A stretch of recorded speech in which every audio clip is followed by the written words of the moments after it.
구독, 좋아요 꼭 눌러주십시오. 구독, 좋아요.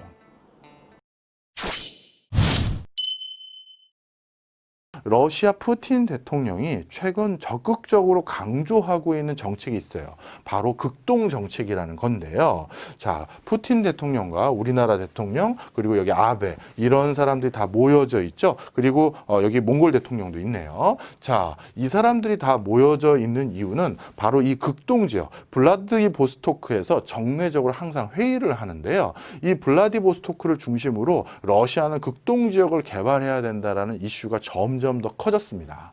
과거에는 단순히 우랄 산맥 서쪽에만 너무 개발이 돼 있고 이쪽은 낙후돼서 국민소득이 어느 정도 수준 이하니 거기도 언젠간 개발해야 되지 않겠어? 이렇게 정도만 생각했었는데 최근 푸틴 대통령이 이렇게 블라디보스토크까지 직접 정례적으로 와서 챙길 만큼 큰 이슈가 생긴 이유는 바로 이 지역이 최근 지나치게 중국색이 강화되고 있다라는 우려 때문이다. 이렇게 말씀드릴 수 있어요. 자, 제가 그 사진을 다시 보여드리기 위해서 이 지도로 보면요. 여기 블라디보스토크를 보면 이 근처를 보면 다 어떻습니까? 중국과 국경을 엄청 많이 접하고 있죠. 자, 그러다 보니까 실제 이들 지역에서는 어떤 일들이 생겼냐 하면요. 사실 우리나라 분들은 국경을 접해본 경험이 없기 때문에 국경을 접하고 있다라는 게 어떤 느낌인지 잘 와닿지 않은 분들이 많아요. 그런데 실제 국경이 이렇게 광활한 영토가 국경이 그려졌을 때는요, 내가 지금 걸어가다가 중국 땅으로 넘어왔는지 아직 소련 땅인지를 알 방법이 별로 없습니다. 그리고 이 광활한 영토를 모든 초소를 다 세워가지고 지키고 있다? 그것도 불가능해요. 그러니 말 그대로 선은 그어져 있지만 여기가 중국 땅인지 러시아 땅인지 그거에 대한 명확한 구분 없이 이 인근에 살고 있는 사람들은 편하게 왕래하면서 비즈니스도 하고 교류 협력도 하고 본인 스스로도 경제활동하기 위해서 넘어갔다 나오고 이런 일들이 빈번하죠. 자, 그런데 최근 이 지역의 경제권을 누가 장악하게 됐냐면 바로 여기가 중국의 발달된 여기 조금만 밑으로 가면 북경이고요. 여기가 중국에서는 그래도 물론 중국도 여기가 낙후된 지역에 해당되긴 합니다만 상대적으로 러시아보단 발전된 상황이거든요. 그러다 보니 이 러시아 영토 안에서 활동하는 사람들도요. 경제 활동을 하려면 러시아 말이 중요한 게 아니라 중국말을 해야 되는 상황으로 바뀌어버렸고 실질적으로 여기에 상권과 경제권이 많은 부분 중국에 복속되는 일들이 생기기 시작했습니다.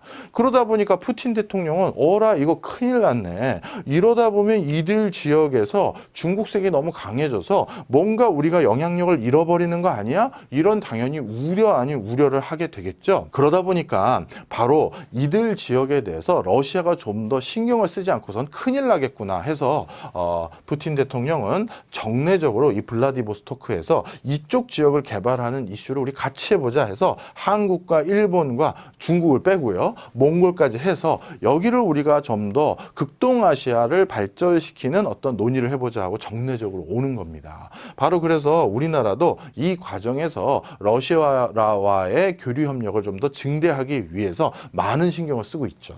자, 그럼 중국은 여기가 단순히 그냥 여기서 활동하고 있는 비즈니스맨들이 좀 더 높은 기회를 찾기 위해서 그냥 왕래하고 넘어가는 그 정도 수준의 입지인 거냐? 아니면 남다른 어떤 이유가 있느냐? 남다른 이유가 있죠. 사실 이 지도를 좀 더 자세히 보시면요. 더 아마 아실 겁니다. 우리 중국은 동해로 나갈 수 있나요? 없나요? 없습니다. 우리 북한과 러시아의 땅이 이렇게 동해를 딱 마주하고 있기 때문에 중국의 국경은 이 동해를 접하고 있지 못해요. 그러다 보니까 쉽게 얘기해서 동해를 통해서 태평양으로 바로 나갈 수 있는 항구가 바로 중국은 없습니다. 그런 과정에서 이 동해 지역에 본인들이 어떻게든 뭔가 교두보를 만들 수 있는 기회를 엿보고자 굉장히 많은 시도들을 하고 있는 게 중국의 어떤 노력들 중에 하나고요. 예전에 그 카이스트의 그 총장님은 어떤 방식으로 여기를 개발하려고 하셨냐면 그게 옳은지 틀린지는 모르겠습니다만 그분 같은 경우는 그분이 세계적인 특허를 낸 게 부두가요. 어떤 육지에 붙어 있는 부두가 아니라 공해상에 배를 띄웠는데 그 배가 부두 역할을 하는 거예요.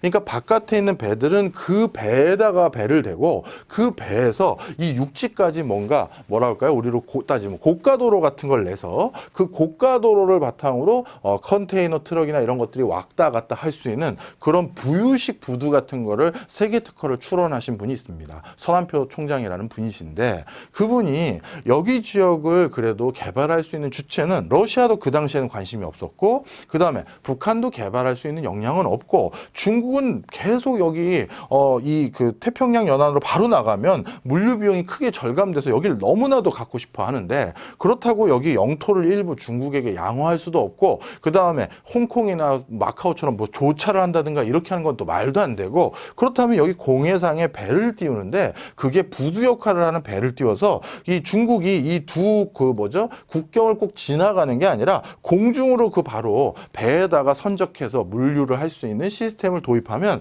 이쪽 지역이 크게 발달할 것이고 그러다 보면 경제가 빈번히 상호 교류할 수밖에 없으니 이 북한, 중국 그 다음에 러시아가 상호 어떻게든 협조할 수 있는 분위기가 되지 않겠느냐라고 생각하신 분도 계셨습니다. 근데 그게 이제 뭐 끝까지 추진은 안 됐고 그냥 한 가지 프로젝트성으로 그냥 제시만 됐었던 적이 있고요.